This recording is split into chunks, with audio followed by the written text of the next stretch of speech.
we have reached months of our journey to an end. Hope to see you all working for palliative care. So today we'll hear about opioid availability. I've sent in an email, so I think we got some responses on whether it is available. Just to get a background information on opioid availability in the place you work, so that sir can contribute more to it. Uh, um, I'm not going to introduce sir, but sir, you have to definitely tell us what happened to your head, because it is really bothering me seeing that without asking I can't start. Sridevi, I don't want to say anything that will incriminate my wife in public. Okay, sir, we can start the session. Sridevi seems a little doubtful, but no, Chandrika did not hit me on the head. I was playing with my 10-year-old granddaughter and I fell and broke my scalp. Needed 3 sutures, and but because my skull is very thick, there was no serious injury. But thank you for being interested. Isn't that a great beginning for a teaching session? Friends, lot of palliative care learned, course about to be over. So with all enthusiasm, when you see somebody rolling in pain and agony, you would want to use opioids and you may not find it available. This is a sad truth in our country, where only 2% of the needy are estimated to have access to opioids. To every one of you, let me give this word of caution. Usually when you need some medicine, you go to the pharmacy and ask. If you don't get it, you go to the hospital administrator and quarrel with them. And then you get it. But here is one situation where none of them will know what to do. You will be the sole expert, and moreover, you may be the only person in the whole hospital who is asking for it and who is interested in it. Sorry to bring out the negatives, but we might as well get used to this fact. The patients don't demand it because they don't even know that pain relief is possible. The pharmacist, unless you work closely enough with him, may think that, okay, one more nuisance, why bring in this trouble? And for the administrator, it's more forms, more applications. If you have been touched by this course and you feel that you and I have a duty to relieve people's pain, then we have to be not only the clinician, but also the manager and the advocate on behalf of the patient. We will have to advocate with the pharmacist, with the hospital director, and with a whole chain of people. And particularly, because this is an all group doctor group, particularly we have to empower the nurses. In the early days, I have had this personal experience where I admitted a patient for pain relief. And a very kind nurse quietly went in the evening to the patient and said, "Don't tell him that I said this, but these are dangerous medicines." So we believe all have to be not only clinicians, but also advocates.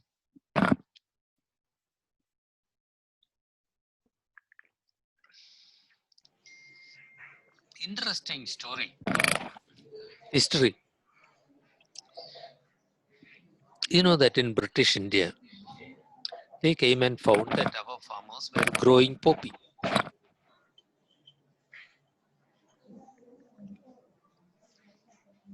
UP, Madhya Pradesh, and Rajasthan, farmers were growing poppy. The Britishers saw this as a huge opportunity. They created 2 factories, the government opium and alkaloid factories, employed the local population, converted all cultivable land to poppy fields, and manufactured huge quantities of opium and exported it to other countries.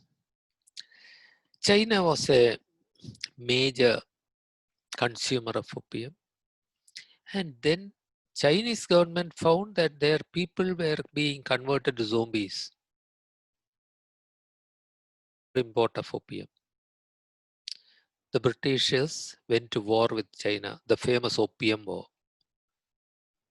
The Chinese were vanquished and had to agree to import of opium. Such cruel practices happened at one times. But when India finally became independent, we had a situation where opium was still being grown.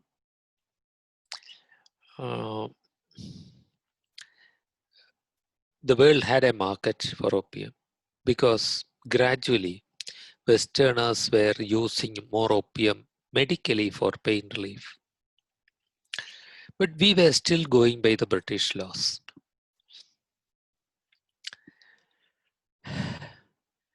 In 1962, I think, there was an international convention called the Single Convention, which SINGLE, that's the name of a man, where all member countries agreed to bring in restrictions in opioid use so that opioid abuse was prevented. Because by this time, the world saw opioid addiction as a major issue. India was also a party to it, but the early days of India's independence, and we didn't do much. Then there were all these ultimatums, and eventually, I think UNO said, hey, you better behave. Every country ensure proper legislation by 1985. And in a bit of a hurry, India created, let me show you that picture.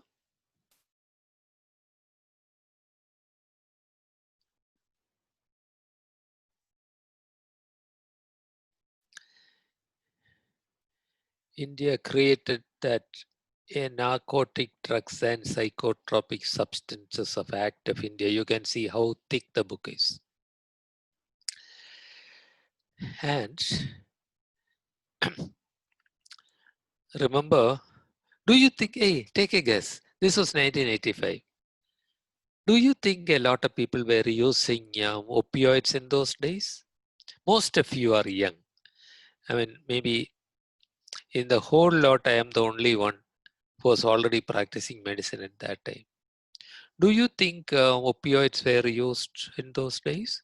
Respond by chat, please. Guesswork.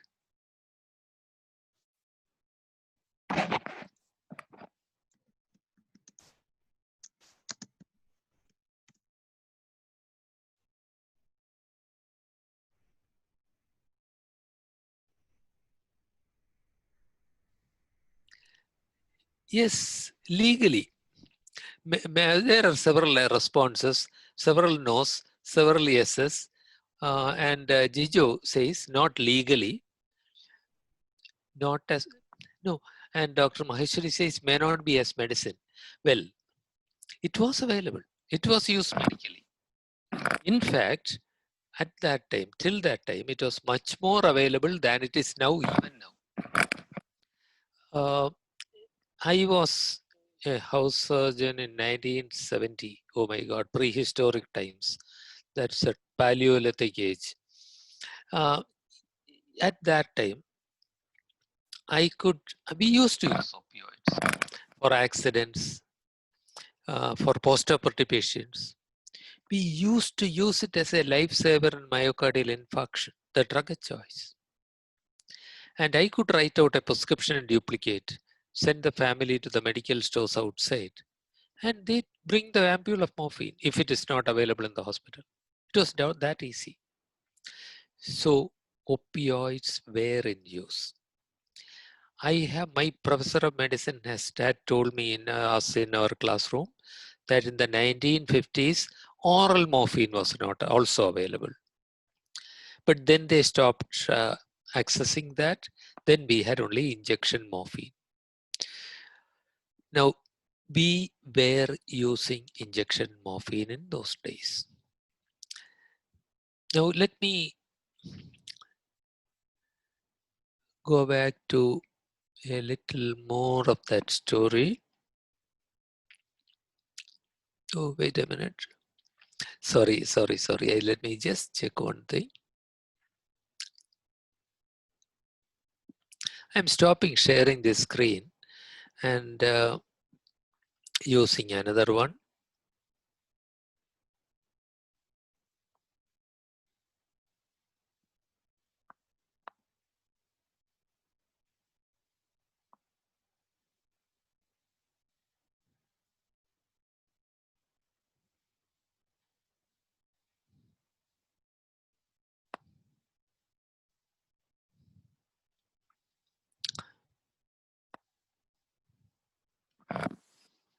Sorry, let me just get a drink of water.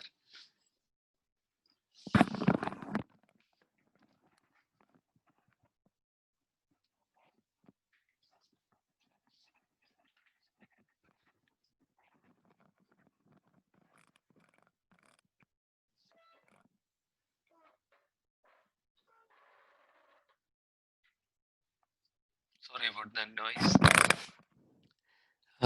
So I'll show you the slide in a moment.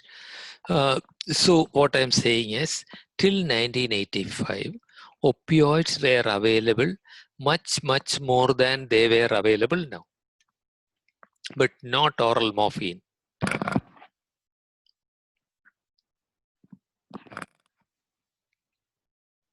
But it was so much easier for us to use it for postoperative pain, accidents, heart attack, etc. And as a matter of fact, legally, India was using close to 600 kilograms a year at that time. It is a huge country. But what the law did, it still permitted legal use, but it brought in unnecessary restrictions.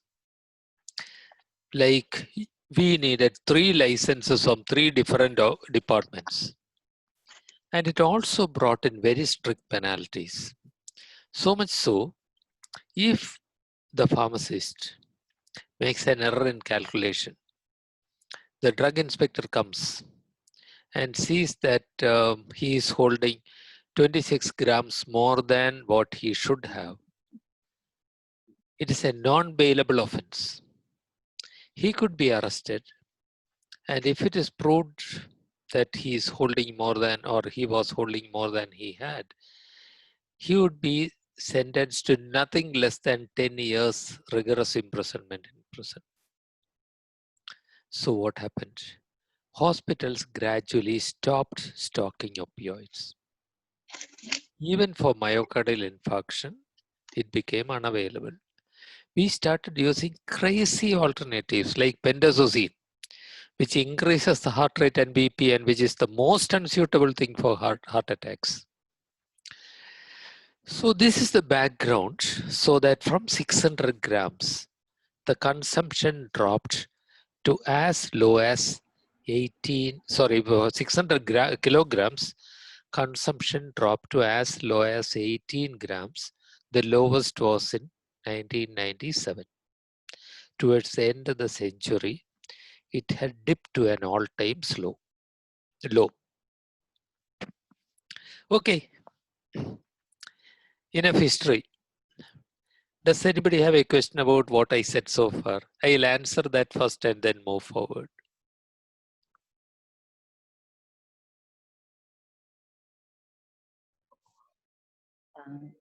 Sir, Maheshwari here. Yes, Maheshwari. Sir, is it like because you have used opium like during your internship time, say. So is it like so much huge use of opium? You have some negative side of it apart from pain relief? Most certainly. Look at what is happening in USA. But Mahesh, 600 kilograms is not a huge amount. Just purely start calculating. How many people have cancer in our country? 2.4 million are living with cancer. 2/3 of them would be in moderate to severe pain. An average cancer patient needs 75 milligrams a day. You can sit down and calculate. For 1.5 million people at 75 milligram per day, how many kilograms will India need? Only for cancer. If you forget everything else, we will still need 36,000 kilograms. We have 1.3 billion people, Maheshwari. Yes, So sir. it's not a huge quantity. In fact, it was an abysmally small quantity. But is there a negative side? Yes. Can you see the slide? Raju? Yes, sir. Yes, sir. Yes, thank you, Maheshwari, for pointing it out. That is part of our responsibility. Okay, sir. We have two responsibilities. After the turn of this century, this millennium, something ugly happened in USA.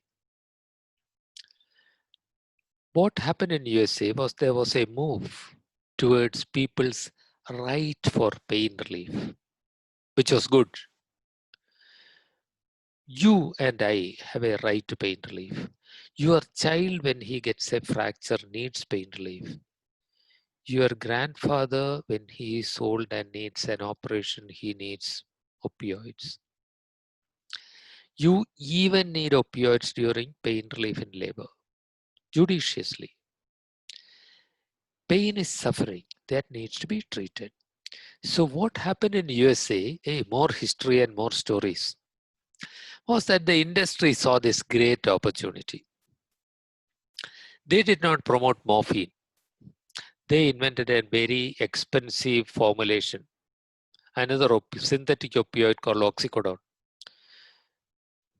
Found a continuous release preparation which is even more expensive and started promoting it right and left. Told every doctor, you have a duty to treat pain. And doctors were not taught how to do it. So the medical representatives would teach them how to do. And even today, if you have a dental extraction in USA, you will be walking home with a 3 weeks prescription for Oxycontin. That kind of absurd practices happen. Everyone here, I hope at the end of the session, we would have accepted our dual responsibility, which is called the principle of balance. This is not an impossibility. This is what has been achieved not only in UK, but in all Western European countries. UK, Netherlands, France, Germany, Switzerland, all those countries. They have achieved a good balance. Not that there is zero abuse there, but abuse is minimal. The trick, you do not want opioids to be available everywhere freely for anybody to go and buy, but you want it available for those who need it when they need it. So enough restrictions are necessary. Unnecessary restrictions are pointless. Maheshwari, if you leave home in the morning and there's nobody in the home, you have a good lock on your door. You would lock the door and keep the key in your purse. You look after it. In the evening, you go and open the door. Suppose you are super cautious and put in 5 locks and hand over 5 keys to different people. Maheshwari is smiling. That would be absurd. That would be absurd if you think about it, but that is precisely what the 1985 law did. Put in multiple locks, gave the keys to different people. They could not get together to open it. So the lock was unopenable. We don't want that to happen. We don't want abuse of opioids widespread. Zero abuse may not be achievable. Humans are humans. It will happen. But it can be curtailed. If you accept that when I am in agonizing pain, we have talked about it, like a patient saying that what he felt with cancer was like a red hot iron being pushed into his bones and twisted all the time. That kind of thing, it's inhumane not to treat it. Today we are doing that inhumane thing to 98% of people. This balance can be achieved not only in Western Europe. Everybody from Kerala sit up proud. We have achieved this in Kerala for the last 22 years. Access to opioids, not for everybody, not yet, but access through 172 institutions in our tiny state of Kerala, without even in these 22 years a single case of significant diversion from the system. And what I'm saying that it is doable. Let us see how we can do it. Maheshwari's question. Any other question, anybody? Sir, there was a question in the chat by Dr. Jijo asking why, that time why didn't doctors protest? Which time? Sir, when you were referring to the 85s. Dr. Jijo, possibly because we did not care. We do not care even now. Even today, we see it as our duty. We put on the white coat, we keep the stethoscope, we diagnose, we prescribe. We do not really take it as our duty to ensure access to medicines. If an essential medicine is not available, we just prescribe the second best. Unfortunately, the medical community at that time and today did not have enough conscience to be the advocate of the person in suffering. We are not in control completely, I'll accept that. We can't sit together and elect somebody and take a decision. This requires politicians, enactment by parliaments, every state department, and all the officials all together along with doctors. We are not used to protesting on behalf of patients. We are more used to protesting on behalf of our own rights and our own organizational problems. Lone voices would be heard here and there, but not as a body. Even today, the Indian Medical Association has not raised its voice for people's right to pain relief or several other similar issues. Jijo, that's not right. That's not fair. It has to be changed. Change happens with each one of us. We cannot change the whole country. You cannot fight the whole medical system. But you can start doing simple things, small things in our own communities. And if you light a candle wherever you are, Jijo, somebody else will come and light a candle from you. The light will spread.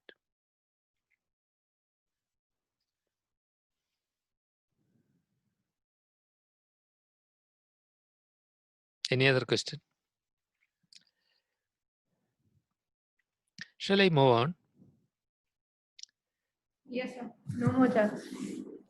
Maheshwari asked about dependence, didn't you? I mean, the negative side. Something that I did not learn in medical college, and something possibly the medical world did not know till the 1990s, is that dependence is of two types. Because everyone here is going to be an advocate for the patients, we need to understand it. Because when a politician or a drug inspector or a patient's family member asks, you need to be able to explain this. We need to be sure about this ourselves. Withdrawal symptoms on withdrawal of opioids is not addiction. Everybody does not get addicted with oral opioids. With injectable opioids, the chance is more. With oral opioids, addiction occurs only in a few people. Everybody, given enough time, will get dependent, physically dependent, so that if you stop it, they may get withdrawal symptoms. Even that takes many years in some people. I actually treated a man with a fibrosarcoma in the shoulder. He was afraid of radiation and had consistently refused radiation. He had pain, we treated with morphine. He went on with morphine for almost 2 years. It was a very slow growing tumor. And then it ulcerated, started seeping. And then the man was worried. He consented for radiotherapy. He went for radiation. The pain completely vanished in a week. We asked him, you have to stop morphine very, very gradually, and gave him a schedule for stopping it over 1.5 months. Next week, he came again with a pack of morphine and handed it back and said, I don't need it. I've stopped it completely. And he was okay. So it can happen, but in the majority of people, if opioid therapy, particularly if opioid therapy is continued for more than 3 weeks, some physical dependence may happen.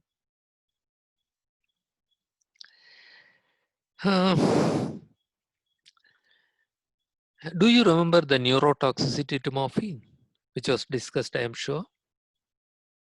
How does neurotoxicity to morphine manifest? Myoclonus, sir. Myoclonus, good. Thank you, Punita.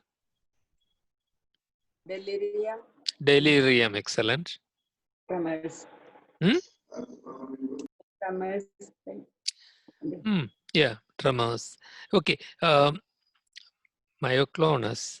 English drowsiness, exaggerated drowsiness, myoclonus, delirium. These are common manifestations of opioid toxicity. Strangely, opioid withdrawal may cause the same thing. Drowsiness, delirium, myoclonus, but something else also. Abdominal cramps. You know that opioids slow peristaltic movements. You withdraw it, it increases. They have severe cramps, they get diarrhea. You may even have more severe lacrimation and salivation. The patient will be very uncomfortable. I've actually seen a patient controlled on morphine going for surgery to another town. The treating doctors there did not even check our letter. The post-operative period, he started acting mad. And they actually sent him to Mendel Hospital. In a Mendel asylum, he was in the same town as we, and the family member came to inform us because he was very appreciative of our services, came to inform us, the surgery is over, but unfortunately, my dad has become mad. And that's when we knew what happened. Because it was in the same town, we heard about it, we interacted, the man was put on back on morphine, the madness vanished, and then we could gradually withdraw it. So this is not just theory, this is important. When you treat patients, you will come across these situations. When somebody does not consent to an amputation. You put them on morphine. After 6 months, they consent for amputation. The pain is gone. And you continue the morphine and they will get delirious. You stop it, they will get delirious. You have to withdraw it gradually. You have understood the physical dependence. Any question about it?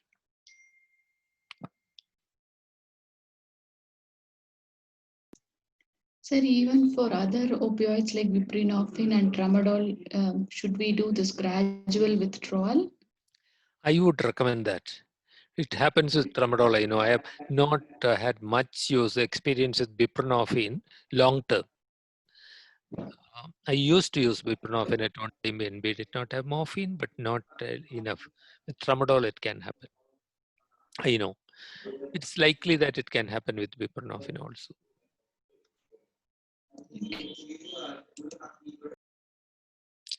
Any other question? Sri, is there anything in the chat? Please jump in, No, okay? sir. Yeah, Interrupt me. thank you. Okay, the second panel. Addiction is psychological dependence. We believe that this has a genetic predisposition. Of the people sitting here, a significant number, 38 participants, it's likely that a few of us would have a genetic predisposition to addiction. This can be to tobacco, this can be to alcohol, it can be to opioids. You all know people, smokers. Smokers who smoke for a long time, then they decide, okay, I'll give it up. And they give it up without a problem. And go around bragging to everybody, look, haha, I just quit. Well, actually, they are just lucky to be different. Some people have a genetic predisposition which makes them more amenable to addiction. So, with alcohol or with opioids, this may be true.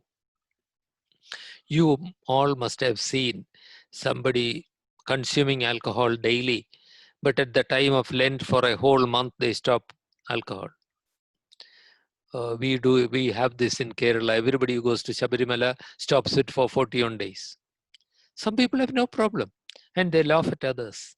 It's just that some of us we are not 100% sure about it because the genetic code has not been identified yet.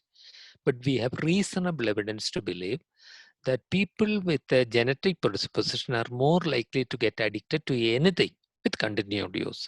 But such addiction is less likely with oral opioids. Imagine what happens. You take opioids, your blood level rises slowly. If you take a tablet, you're not going to get euphoric. You're not going to get the feel-good factor. If you inject it, you get the euphoria. So your chances of getting addicted with the oral opioids is much, much less than with injectable opioids. But if you do get addicted, the manifestation is like craving for the substance. In Calicut, we had a patient who died year before last, who had been on high-dose morphine for 22 years for a recurrent giant cell tumor of the bone. And this man was on the same dose for many, many years. And that cannot happen with the addiction because the dose requirement will keep on taking. They will increase the dose without your permission.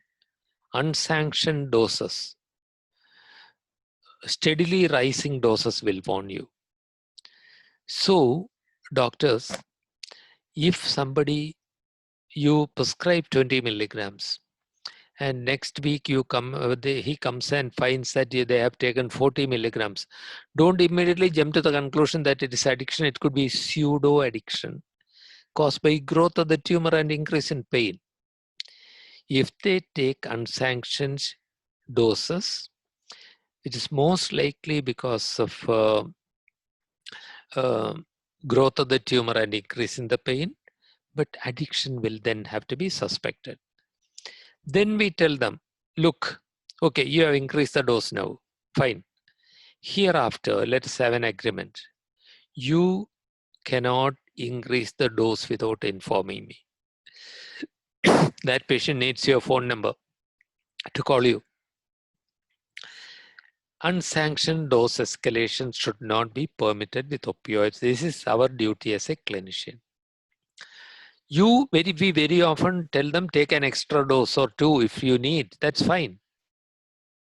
But then there has to be a pattern will tell you steeply rising without concurrent increase in the clinical situation. Behavioral changes. See, they to some extent lose themselves, lose their cognition to a certain extent. They will tell you lies that nobody else can believe, just to get more medicine out of you. They will come and say, my mother stole it and ate it all. All these things they may do. And they will steal. They'll be desperate. It's not their fault. Don't see them as criminals. See them as patients needing your care. Addiction is a disease. Remember this in the case of your cousin who is addicted to cannabis. Remember this in your dad if he is addicted to tobacco. Don't look at it as a crime. Look at it as a disease. This is a disease. This is an incurable disease which with your care can go into remission. I say it's incurable because the person who was addicted once in the same psychosocial environment has a chance of going back to the same addiction. So, addiction is rare with oral opioids, and generally it is not a problem with cancer because in cancer it's self-limiting. The consumption stops either with cure from the cancer or from death of the patient. So it is not a significant problem. I know I have taken a lot of time with addiction, but this is important. So before I go on, I will explain to you. I will wait for any questions from you.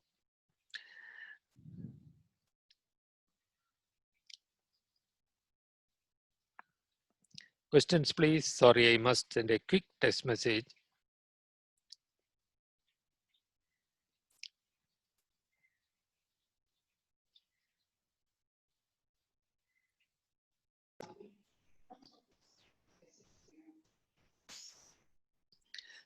Yes. Sir, I Yes. had prescribed buprenorphine patches for a patient who was previously on tapentadol.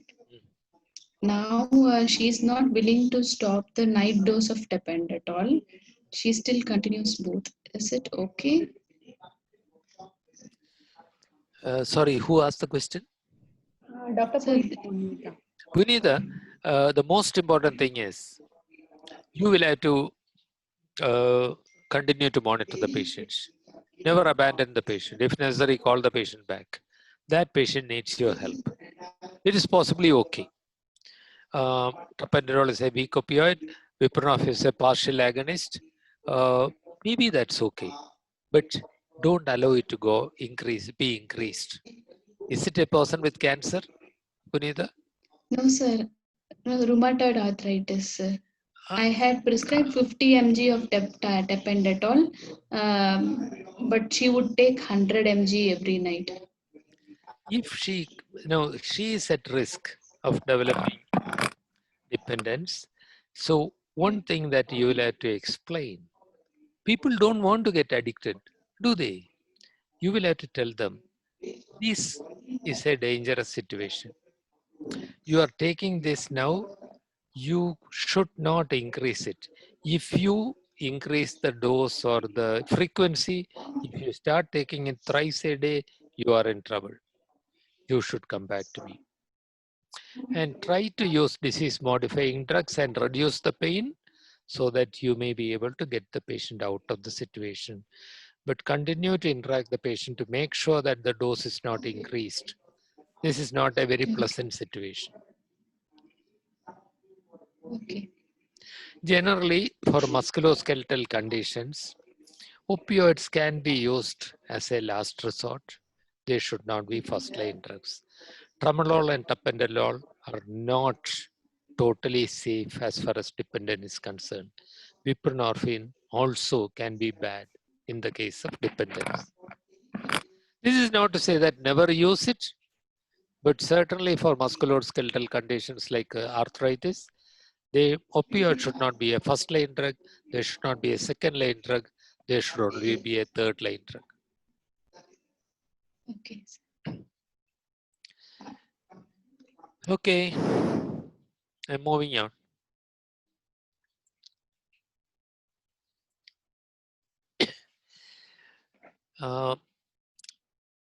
About 20 years back, we did a study over a 2-year period where every single patient that we treated at that time, this was in Calicut, with morphine, every single patient was followed up. We wanted to see is anybody taking unaccounted increases?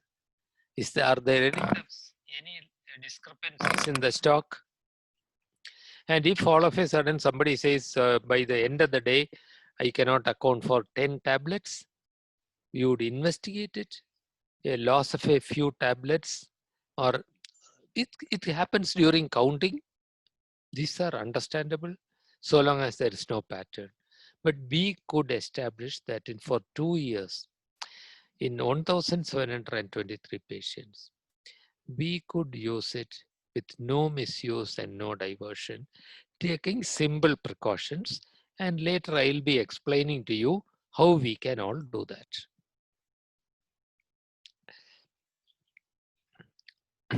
So for people in agonizing pain, we will have to ensure uninterrupted access to opioids.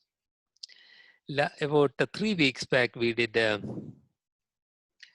webinar in Calcutta for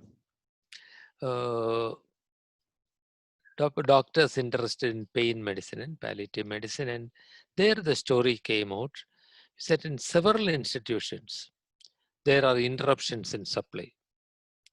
Interruptions happen for several reasons. So what we did was to try to find out why.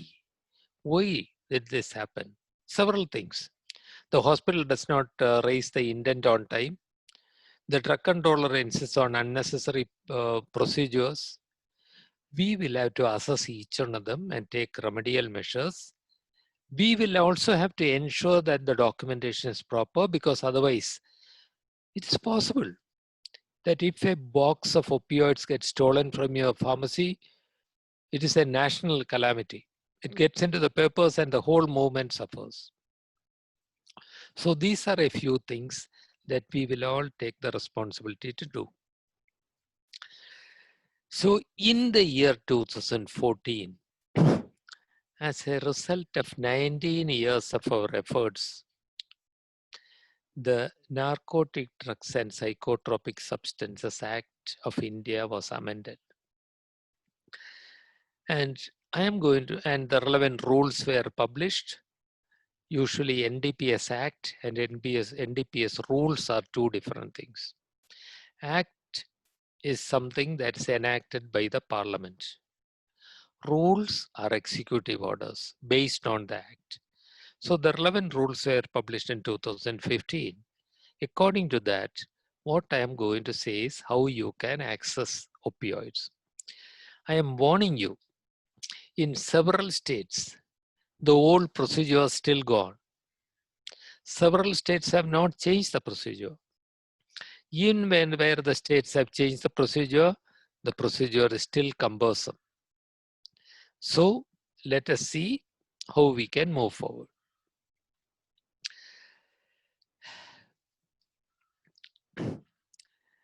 according to the old rule, we needed all these licenses from excise, drug controller, health department, etc. And they all had different times of validity. Remember, you have to understand that this because you have to explain to the others. You do not need any license for what are called under the law essential narcotic drugs, ENDs. You do not need any license. The same holds true now for all states. Earlier in the old rule, it was all different for different states. They could all make their own rules. But the whole country has own rule now. If your institution, whether it be a government institution or a private institution, government institutions are assumed to be RMIs, but private institutions also, even if it's only a home care program, not even a hospital, your institution can be approved by the state drug controller as an RMI. Once your institution is an RMI, you do not need any license.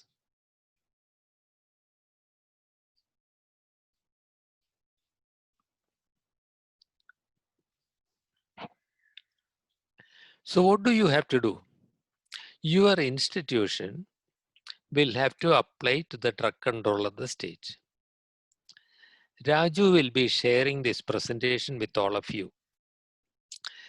Under the first bullet point, you will see a link. That's the government rule. Go to that link and you will find the relevant forms. You can also contact us. This is something that we take it as our duty to do. Just ask us, Raju, specifically if questions come from you regarding the forms, remember that Preeta knows them all. The relevant forms can be obtained. They are fairly simple. If you have doubts, we are here to clear them. Just email us and we'll help you. You, the doctor with the training, will have to sign one form, and the medical superintendent or director, the head of the institution, will have to sign another form, and the drug controller has to give you a response, either the approval or a rejection showing the cause within 2 months. If they don't, we come in. If we have time later on, I'll give you a couple of examples. Okay, this is the process of application. I also given a link here. It's from our website. This is a document created by Dr. Nandini Vallath. Dr. Nandini Vallath is a palliative care consultant who works in Mumbai. She has created this document. It's a good one to have, very user-friendly. And if you have doubts, you can go back to it. Just download it and keep it with you. These two documents, I would strongly recommend that you download and save in your computer. Very useful for the future. If when the drug controller gives you the permission, recognition to be as an RMI, place order with the supplier. Now, I told you, you will have to sign. Now, here is a catch. According to the rules say that any doctor with training in pain management can be given the certificate to be in charge of an RMI.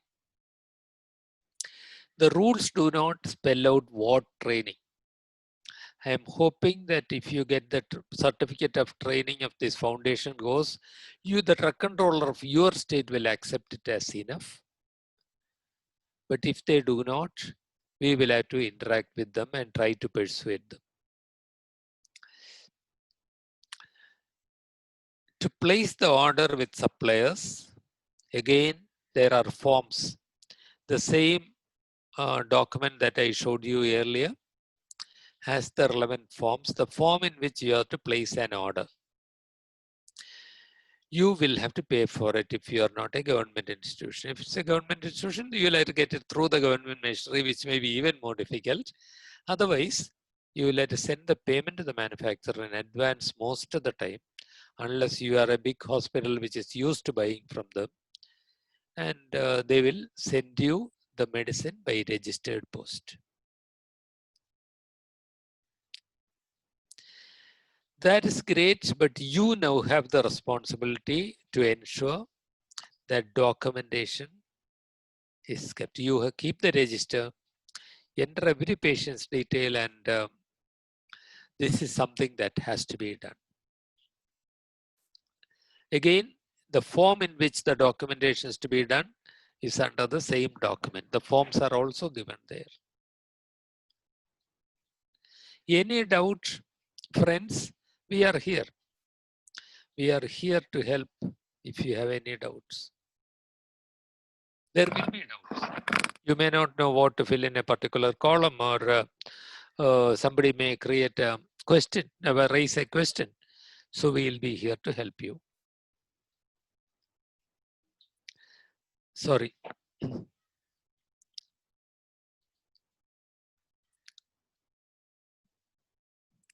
So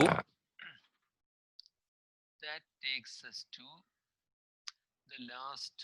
Sir, your microphone, sir. We have only 38 minutes left. So I am ready to come back to this presentation if we need it. But for the time being, I am stopping sharing. Let me switch the light on because it is getting dark.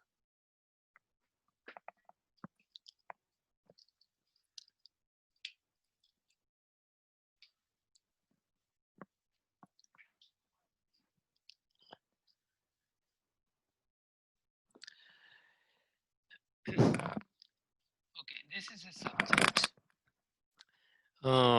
not like the usual clinical medicine, very different, boring in a way because it's all about rules and procedures, etc., etc. So not fun, but this is essential. All your knowledge of medicine is pointless unless we make these medicines available. So as I said, there may be nobody else to raise the voice for people in pain. And this is not about them. This is the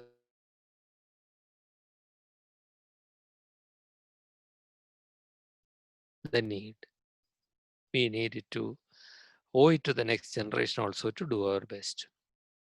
Vijesh, while everybody is thinking up a question, let me ask you, do you have a question? So rather than asking a question, I would like to request you to talk about the Uttarakhand experience, how we help them to get the RMI license, if you have time. Yeah. Okay, we do have time. We do have plenty of time. So I'll explain that. So in Uttarakhand, there was a very committed doctor, a professor of pharmacology by name Dr. Aditi Chaturvedi, who has now moved to Himachal Pradesh. They were going through the old rules, complicated system for getting morphine for their hospice, Ganga Prem hospice.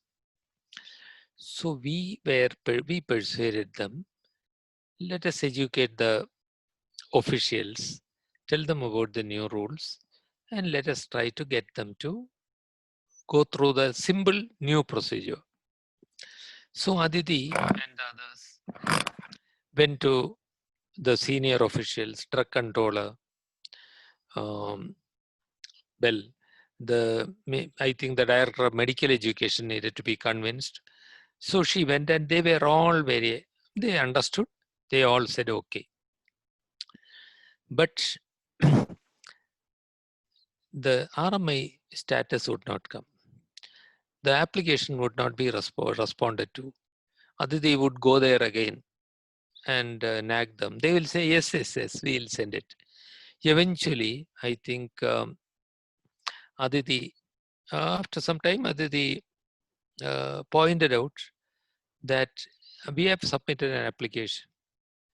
According to the law, you have to respond within 2 months.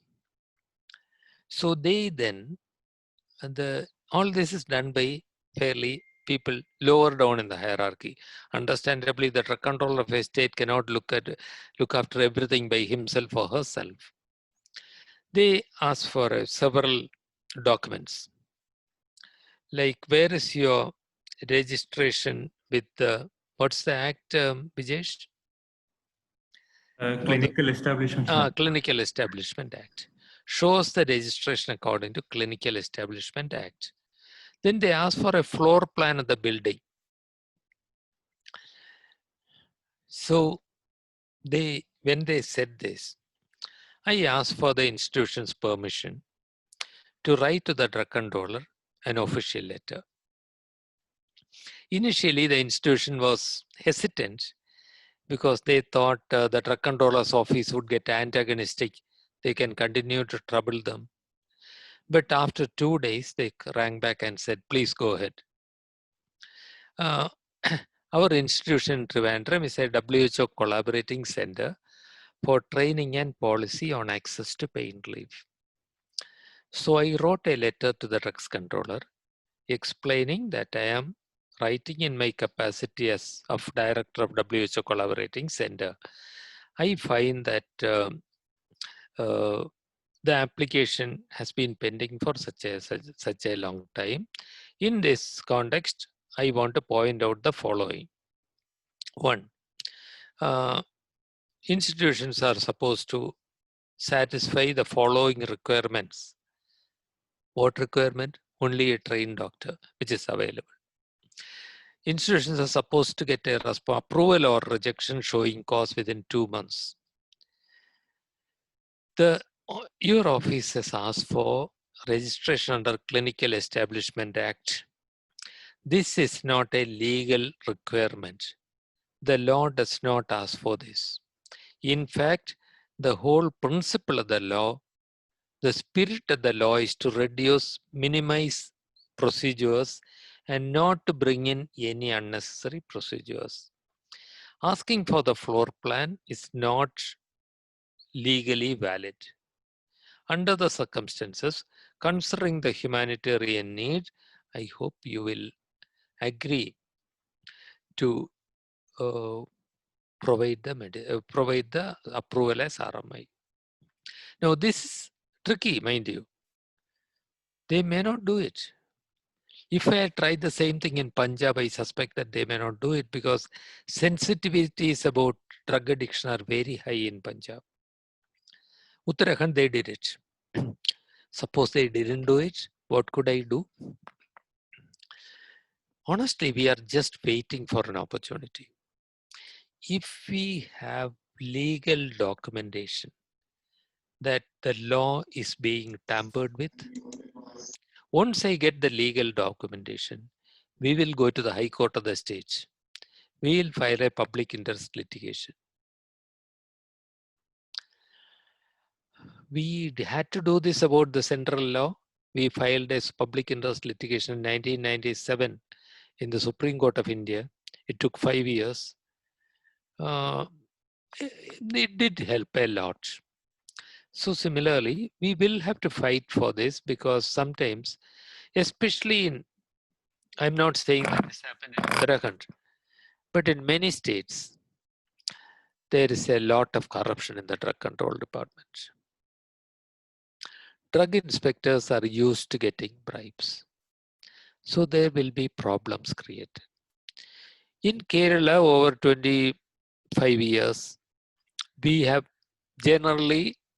said that we'll never ever bribe anybody for anything.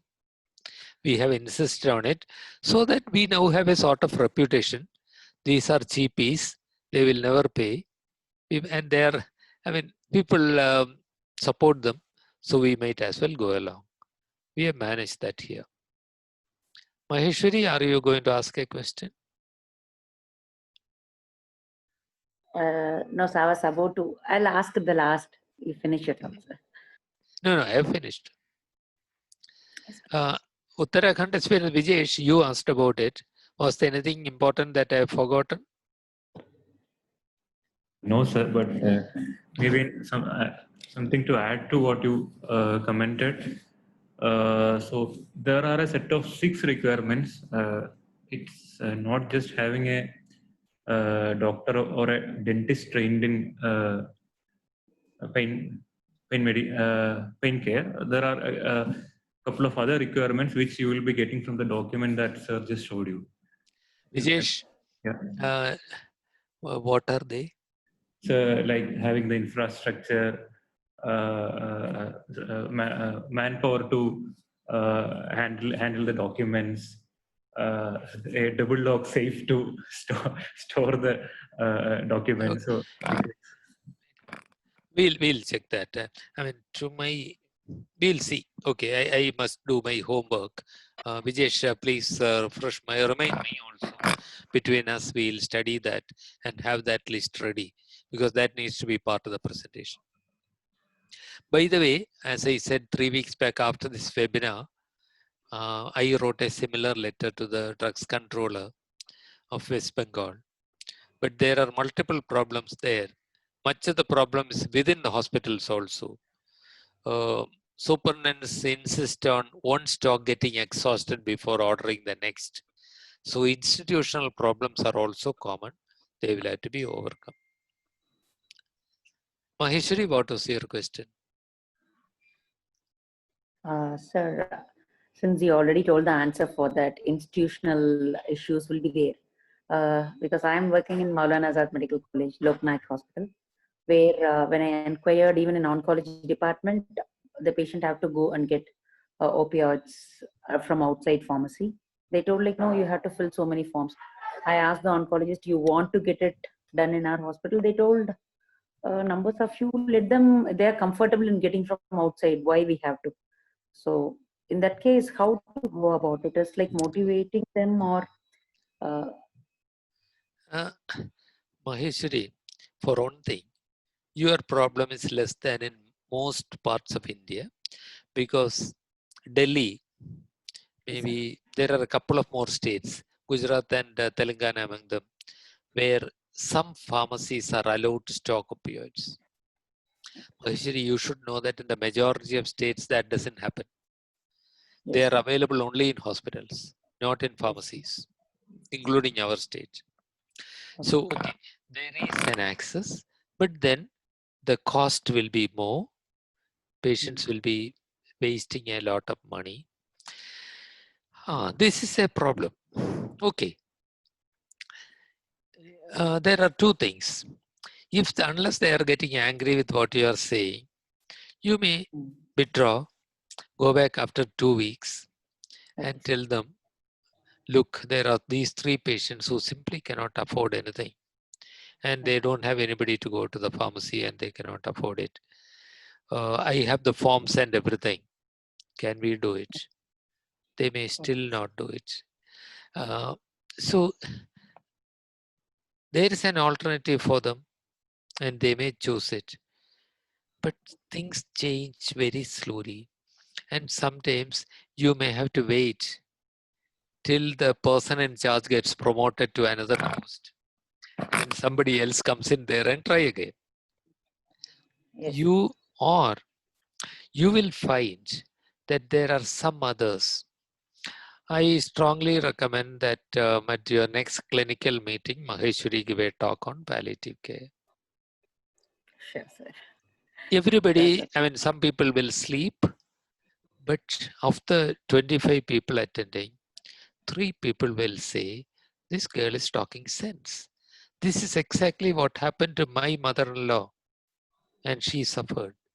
And people may change. Change comes slowly. You have to be persistent, and sometimes You will have to simply wait till a particular person leaves the position, leaves the chair.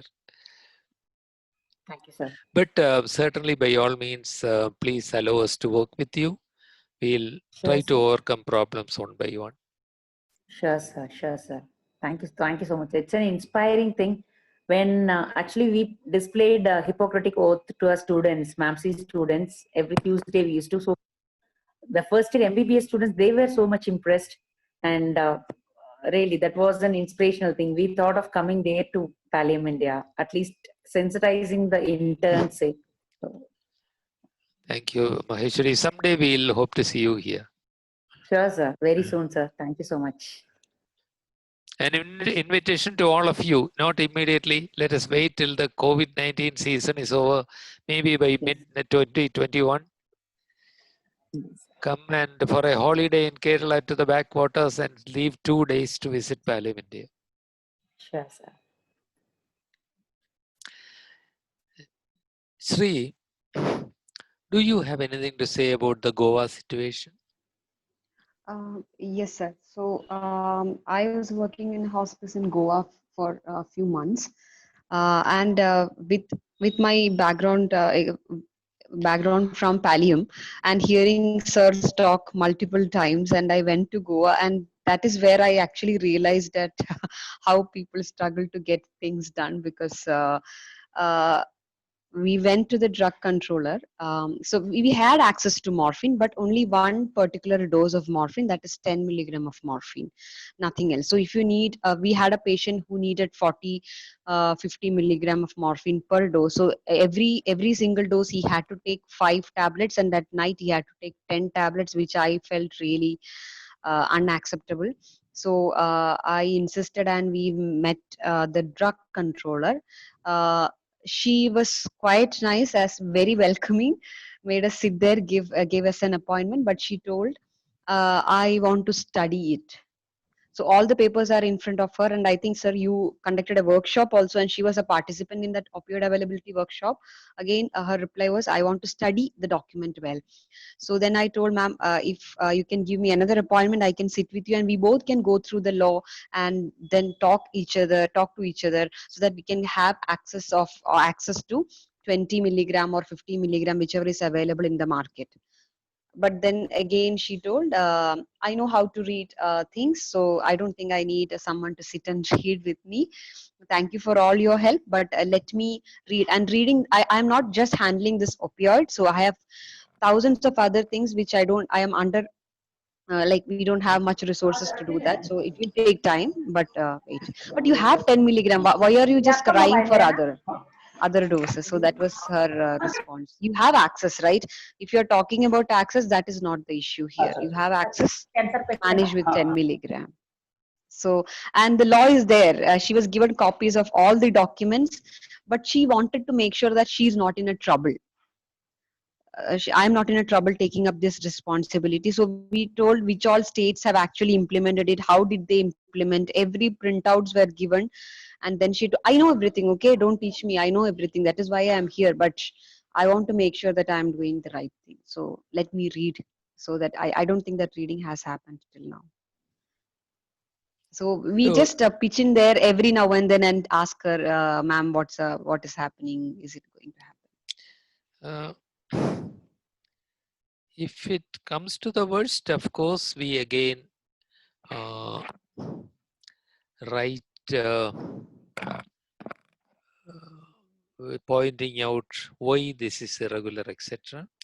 But technically, Sri, you do not need her permission to buy 20 or 50. You are an RMI, you just place the order. So according to their this thing, Procedure. you can place order to a particular manufacturer where they have only 10 milligram. You can't place order to Vermer directly. That's what she told. She's not. That is illegal. So it happened in Kerala, 2019, that the drug controller started writing in the RMI form that the drug is to be purchased from such and such a manufacturer. So I talked to him, he was not listening, and then We just sent a letter from Indian Association of Palliative Care Kerala branch by registered post saying that this is not according to the letter or principle of the law, and he was angry, but he had to change the format. But even prior to that, Sri, the hospice now has a lot of friends, powerful people. Maybe this is the time when somebody should go to a legislator, maybe an MLA or somebody has to be influenced.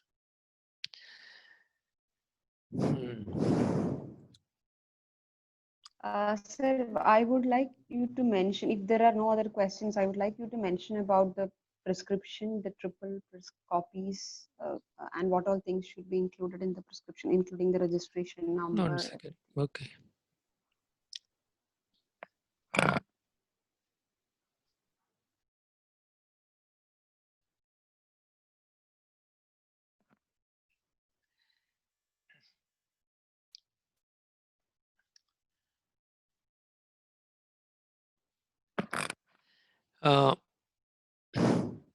I'm going to share a screen again. The print will be small size because I am showing from the Government of India's website.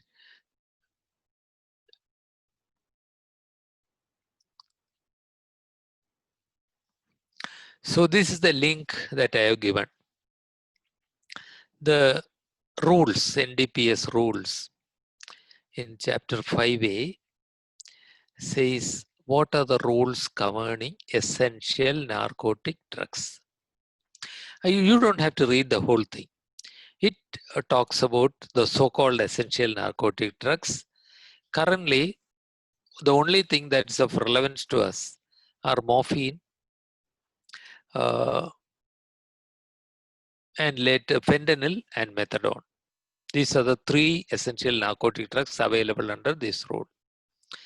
And as you scroll down, you will see the different forms, the special rules relating recognized medical institutions.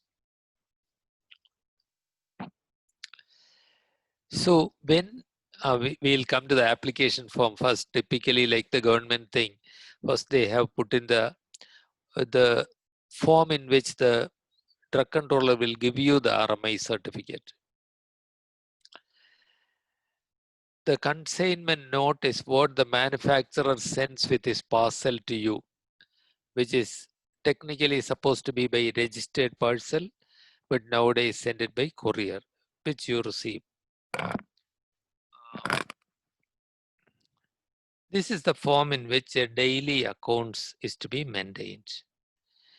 I mean, it is not exactly in this format. We use a register book. Every opening stock is entered in the last column.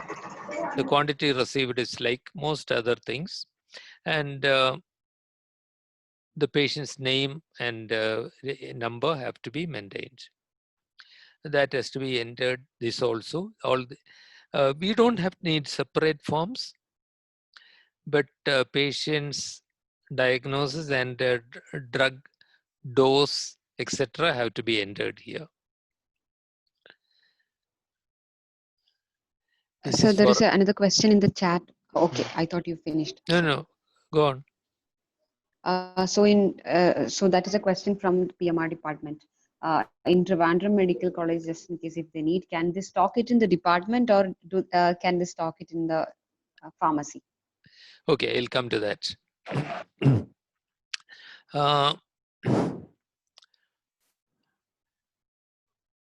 Form number, okay. Certificate of for application for renewal of certificate. Certificate of recognition after renewal. Daily accounts to be kept. An annual return in every month every year in the month of February. You will have to fill this form and submit it to the RX control. The institution will have to, like how much of quantity has been used previous year, this year, etc. And along with that, you will have to write also this form once a year. saying how much you estimate will be the requirement.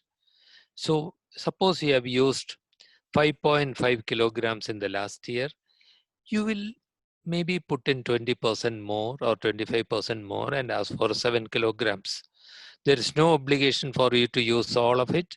And if the 7 kilograms are not enough, you can ask for an additional supply.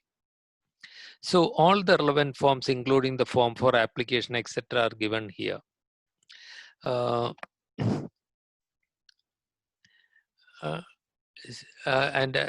me remind you, in my last slide, this link is given. You can just download the document or open it and see. To PMR department, Trivandrum Medical College does not have an RMI status. Oral morphine is not stocked. It doesn't have access to oral methadone. It does not have access to transdermal fentanyl because no one has asked for it. It's only a question of, possibly because we are giving a palliative, Palliaminta is running a palliative care outpatient clinic there, and anybody who needs it will come and get it from us. That may be the reason, but we very much need to have it there. This is important because we may not be always available. You find that a patient needs in the evening, we won't be there. So somebody will have to come all the way 8 kilometers to us, 9 kilometers from medical college. So difficult for them, isn't it? So it is necessary. Usually the practice is that the whole institution becomes an RMI. But there is no objection to 2 departments becoming 2 RMIs. But that's cumbersome. The usual procedure will be to get it, the institution to apply, and institution becoming an RMI. RMI, to prepare it, is a recognized medical institution.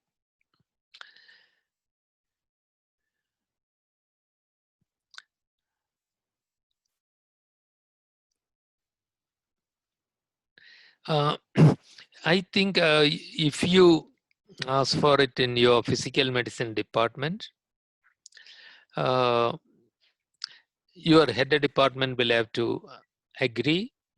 Your institution heads, I don't know whether it is technically the medical superintendent or your the department head. Somebody will have to act as the head of the institution and sign it.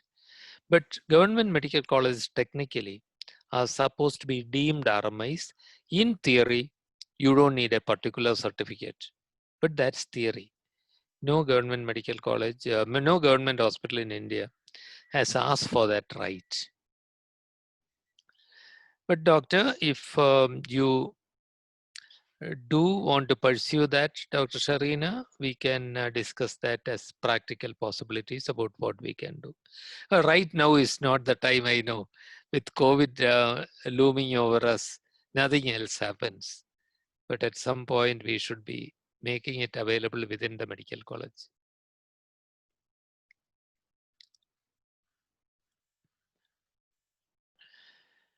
So we have had Delhi talking. Punita, where are you from? Bangalore, sir. Karnataka, at least it used to have reasonably friendly system. Which institution are you in, Punita? Sir, Vaidehi Medical College. Do you have Private access medical. to oral morphine? I don't know, sir. There is Okay. no palliative department now, which is functional. Yes. Are you not going to start one? I am very interested to. I'll change that answer by Punita. That's what. I am interested in it. I want to change that to I will do it. Yeah, I will do it. Okay. Thank you. Please allow us to help you. when Yes, sir. you will have objections, and you may need a hand to hold. Sure, sure, sir. Okay, Vanita. Thank you. Dr. Rose, where are you from? Rose Erikadan. Ma'am, you're muted. Can you unmute and speak? We didn't hear. Dr. Rose Erikadan. Now you are unmuted. Yes. Yes, sir. Right now I am in Bangalore. Okay. Same. Which institution, doctor? It's St. Philomena's Hospital branch, doctor. Okay. So you see yourself getting access to oral morphine for your patients? No, sir. Why not? If I may ask, don't you think your patients may need it? I think I asked the pharmacist just a week ago, doctor, when I got that message. And then she said, we have applied, but they have not yet given us the license to get it. Okay. So Dr. Rose, now you know Yeah. that if the application has been submitted in the proper format, which may not be the case, they may have applied in the old form. Yeah. So without they getting offended, in a friendly fashion, if you ask them, find out whether they have applied in the right format. Okay. You must write a registered letter reminding the drug controller that according to the rule, the approval is supposed to come within 2 months. We have people in pain. Please allow us to help you to go through the process. And please, I do think a few people like following it up will make things for people to come in future. They will otherwise this will go on like this. Okay. Mr. Wishes, Dr. Rose. So thank you, sir. Sister Mercy, where are you from? Ma'am, unmute yourself and talk. I'm from Rajasthan. Which place, Doctor? Rajasthan in Chittorgarh district, Rajasthan. Are you with EHA or something? No, sir. I am working in our own small clinic at present, Oh. and we don't have a hospital setup as such. Okay. You should know that to access oral morphine, you don't need a hospital. Just a clinic is enough. So if you think your who is running the institution will allow us to help you, we'll be happy to help you. Thank you, sister. Dr. Kavita, where are you from? Correct. So I am working in Kollam as a gynecologist. Okay. Kollam, of course, you have no problem with oral morphine, right?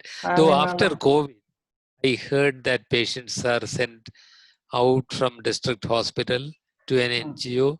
There seems to be some problem. I don't know what that is. No, from Yeah, district they hospital they have stop, right? converted the hospital to a COVID hospital. So patients with patients in palliative care have no other place to go to? I will verify. Okay. Yes, Dr. Kavita. Sir, one patient actually came to us and told in Kollam District Hospital they don't have any more stock of morphine. So from now onwards, you have to go somewhere else and get. So Yeah, just there for are that morphine, yeah, he for comes to us. the only positive point is that the NGO there is within walking distance from the hospital. But then they are having a large load. They are having to find the money to buy a lot more of morphine now. So they are in some difficulty. But that is one of the lockdown effects. Seldom recognized. Who is signed in as Technocam, if I may ask?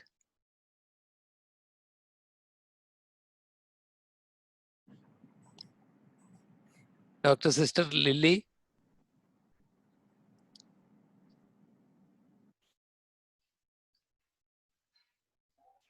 Yes, sir.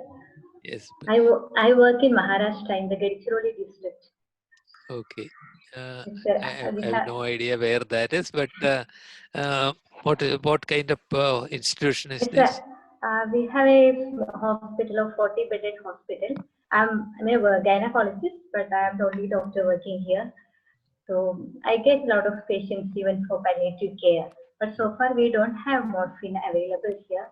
We'll try to get it. As I talked to the pharmacist, we have to apply for it. Dr. Lily, the Yes, sir. pharmacist is unlikely to know the procedure. Yes, They are sir. likely to know the procedure only for the old rules and injection morphine. Yes, So we will have to work with you to get the proper forms filled up, Yes, sir. and Yes, then sir. Yes, sir. Yeah, okay, I'll get in touch with you when we need. okay, Yes, okay, thank you, sir. okay. Sir, there is a question from Dr. Punita asking whether this training certificate be considered as trained and to help re-establish a palliative care department in our hospital and arrange for opioids. This is an important question. I should have answered. I thought I answered it. Anyway, let me come back to Punita's question. The law says that a doctor with training in palliative care, pain management is necessary. They have not said what training. This will be left to the drug controller to decide. If the drug controller decides that online courses cannot be considered, we have a problem. Then we'll have to interact with him and try to persuade him. So because the corona situation has brought up this point, we so far have not had any decision regarding online courses. If it comes to the worst, we'll have to write to Ministry of Health and get a clarification from them. The Department of Health in Health and Family Welfare and Government of India has sort of taken a stand that a 3-day course is also enough. So maybe we'll need to go through them, but don't ask any question. Just get a certificate participation from this course, submit it with your application, and let us hope that there will be no problem. If there's a problem, we'll have to handle it at that time. Dr. Shirley, may I ask you about your institution? Sir, I was working in a private medical college and I was visiting doctor to villages, 2-3 villages. Okay. So now that our medical college is taken for COVID center. Mm-hmm. And the government set up COVID emergency. I am working during these 3 months. Now I don't know where I will work. Okay. So best wishes, Dr. Shirley. Raju, I think my time is up. You have only 2 minutes to wind up. I'm sorry that I'm not going to talk to everyone in person now, but let me repeat to everybody, this session does not end here. This session continues till you have all had access to essential narcotic drugs in the institution that you work. This session is to be continued forever till you have the access. Thank you very much. Thank you, sir. Thank you, sir. Thank you, sir. Thank you very much for arranging this very good program for all of us, for all the days class, 19 days classes, 20 days classes. Good, really informative and bless a lot. For all the faculty, we would like to see. Raju, make sure that you let us make sure that this is conveyed to all the faculty who participated and helped us. Yes, sir. And thank you very much. Thank you, sir. Thank you, everybody, who helped Thank you. us to complete this course. Thank you, Dr. Mercy. See you all somewhere, sometime. Okay, sir. So thank you so much. And really, I wish to thank Raju and Sridevi ma'am so much. They were like so patient in whatever we're asking, they used to answer then and there. And time punctuality is like you maintain in such a good way. I have not even seen a single session moving like starting 3:1 even. It starts exactly at 3. So it is like a very good behavior we have to learn, I think. So thank you so much, sir. Raju, congratulations. Raju, we are worried that Raju will get a swollen head with all these compliments. sir. No, no, sir. Okay, She's okay. so good. Raju, yeah, she is good. We are very proud to have her in the team. Sure, when we'll then practicals during this Corona season, how we'll have our practical days? The only way in which we can do it, Raju, you heard the question. This Sir, is something that we have been talking about. That for our foundation courses, a follow program for clinical discussions. At least for the next 1 year, we don't see anybody traveling across India for any practical training. Well, at least for the maybe till at least April, May. That's the what the predictions seem to be. The predictions may not be right. Therefore, what we can compensate is actually with clinical discussions. Raju, we have talked about this several times, and now sister is pointing this out need. We'll have to make up for the lack of clinical training with actual case-based discussions. Let us talk more about it. Thank you. Yes, sir. Dr. Shirley belonged to Chai organization, sir. So I think they are planning something like in-house training in an MNJ and all. I don't know how it is going on. I think we can talk to Dr. Radhika and plan accordingly, sir. Yeah. But for all, I mean, like, let's hope that I don't think even in MNJ a physical course is going to be possible now. But certainly online further training must be planned. Sure. We have exceeded time. Maheshwari was just now complimenting us on being punctual, and now I am allowing it to drag on. No, sir. Sir, if I have to attend any internship, Karunashraya is very near to my home in Bangalore, sir. In case I have to attend an internship to make this complete, how long would you suggest? Punita, why don't you go for a couple of weeks to start with, and see how that empowers you, and if you feel the need, you can continue to do it for longer. That's just a rough suggestion. 2 weeks is what I suggest, to follow patients, to see the side effects, to see psychosocial support, etc. Otherwise, through Pallium, if we want to be in touch with palliative care regularly, and if we need professional guidance, will we have some regular webinars or something monthly or something going on? That ball which has come to me, I am passing very conveniently to Raju.